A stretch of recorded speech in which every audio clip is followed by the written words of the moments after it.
देख लो, यह जो तुमको है यह है सो हाइड्रोकार्बन चैप्टर का है। साथ ही साथ फिजिक्स और केमिस्ट्री दोनों के लिए अति आवश्यक है। इसके संदर्भ में तुम जान लो, 4 गैस की बात किया है। 4 गैस की बात, विद्युत उत्पादन जो होता है उसके अंत में इसकी चर्चा है, फिजिक्स में चर्चा आया है। तो एक है पेट्रोलियम गैस, दूसरा है द्रवित पेट्रोलियम गैस, तीसरा है प्राकृतिक गैस और चौथा है आपको संपीड़ित प्राकृतिक गैस यानी कि कंप्रेस्ड नेचुरल गैस माने सीएनजी। तो ऊपर में हम बताए हैं पेट्रोलियम गैस क्या होता है। देख लो, पेट्रोलियम गैस जब तुम देखोगे, पेट्रोलियम गैस के अंतर्गत 3 गो सो आपको एल्केन ग्रुप के ये आपको प्रोडक्ट रहता है। एक रहता है एथेन, दूसरा रहता है प्रोपेन और तीसरा रहता है ब्यूटेन। माने C2H6 C3H8 C4 और H10। लेकिन ब्यूटेन की मात्रा इसमें सबसे अधिक होता है और यह बिल्कुल आसानी पूर्वक जलता है और इसका उष्मा ऊर्जा के रूप में बहुत उत्कृष्टता के साथ उपयोग किया जाता है। तो पहला मैंने लिखा हूं और उसमें दे दिया हूं पेट्रोलियम गैस। यह gas ethane C2H6, propane C3H8 और ब्यूटेन C4H10 का मिश्रण है। इसका मुख्य अवयव ब्यूटेन C4H10 है। यह आसानी से जलता है अतः उष्मा ऊर्जा का यह स्रोत है। और दूसरा हो जाता है सो आपको द्रवित पेट्रोलियम गैस, इसको कहा जाता है लिक्विफाइड पेट्रोलियम गैस या एलपीजी। यह आपको नॉर्मल ब्यूटेन और आइसोब्यूटेन दोनों का तुमको सो द्रवविहुत मिश्रण होता है। इसको कंप्रेस्ड किया जाता है, दबाव करके इसको द्रवित या द्रव अवस्था में परिणत किया जाता है।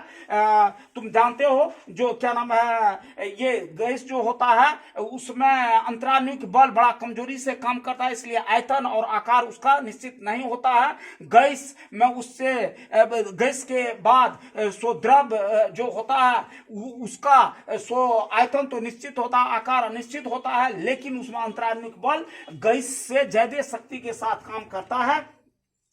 तो इसमें नॉर्मल ब्यूटेन और आइसोब्यूटेन के मिश्रण को द्रवविहुत करके सो मिलाया जाता है या दबाव के अधीन द्रवविहुत किया जाता है और यह अति ज्वलनशील होता है और इसमें भी ब्यूटेन मुख्य अवयव के रूप में रहा करता है। तो लिखा हूं द्रवित पेट्रोलियम गैस यह नॉर्मल ब्यूटेन तथा आइसोब्यूटेन का द्रवविहुत मिश्रण है जो अति ज्वलनशील होता है। इसे दबाव के अधीन द्रवविहुत किया जाता है। और तीसरा होता है नेचुरल गैस यानी कि प्राकृतिक गैस। प्राकृतिक गैस में तुमको 3 गो एल्केन ग्रुप के ही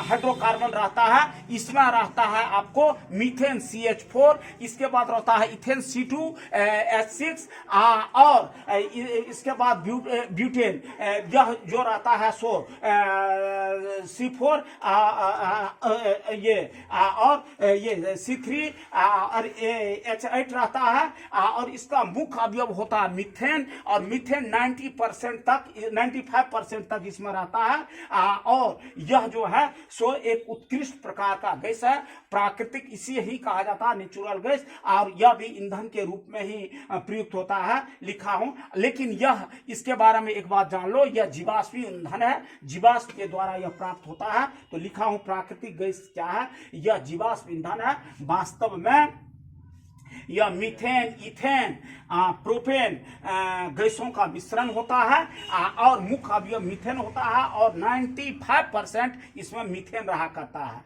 इसके बाद होता है आपको कंप्रेस्ड नेचुरल गैस यानी कि संपीड़ित प्राकृतिक गैस, इसको शॉर्ट फॉर्म हो गया CNG। यह आपको उच्च दाब पर आपको प्राकृतिक गैस को द्रव्य के रूप में परिणत कर लिया जाता है और तब इससे ईंधन का काम लिया जाता है। इससे प्रदूषण नहीं फैलता है, प्रदूषण रहित होता है और इसका उपयोग भी हमारे जीवन में बहुत ज्यादा है। सुन रही हो बात को, हम बताना शुरू करते हैं तो पागल है जे एक शब्द नहीं आता है कुछ लोगों को। तो इस तरह से इसका पूछ देता है आपको ये सीएनजी का 3 उपयोग बतावें तो इसका 3 को महत्वपूर्ण उपयोग हो जाता है। सो इसका उर्वरक बनाने में प्रयोग होता है, इसके बाद विद्युत बनाने में इसका प्रयोग होता है, और इसके अलावा तुमको इसका उर्वरक बनाने में, तो वाहन के ईंधन में एक जो प्रदूषण रहित होता है, और दूसरा उर्वरक बनाने में, और तीसरा जो है विद्युत उत्पादन में होता है। किसका? तो कंप्रेस्ड नेचुरल गैस का, सीएनजी का। इसलिए आधुनिक युग का जो ये चीज है ना, बहुत ही उत्कृष्ट प्रकार